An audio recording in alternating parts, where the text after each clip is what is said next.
শুভ সকাল সবাইকে, শুভেচ্ছা জানিয়ে আজকের মিনি ব্লগটা এখান থেকে স্টার্ট করছি। তো আমি আছি এখন গারোঘোটাতে আছি।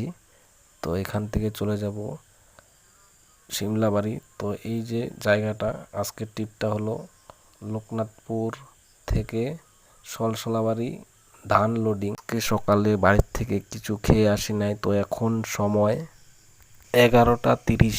তো আমি যাচ্ছিলাম আজকে সকাল সকালই, তো যাই গিয়ে দেখলাম মাল রেডি হয় না এখনো। তো রেডি হতে আরো অনেক টাইম লাগবে। তো জালি গাড়ি নিয়ে যাচ্ছি লোডিং করতে সিমলা বাড়িতে। তো দেখতে থাকো গাইজ ভিডিওটা। গিয়ে দেখলাম বস্তা সেলাই করতে হবে, বস্তাতে ভরা আছে কিন্তু সেলাই করা নেই। সেলাই করতে করতে অনেক টাইম হয়ে গেছে। তো এই যে জায়গাটা দেখো, চিনতে পারো কিনা, এটা দুর্গাবাড়ি এখান থেকে 19 কিলোমিটার। এটা হলো লোকনাথপুর নদী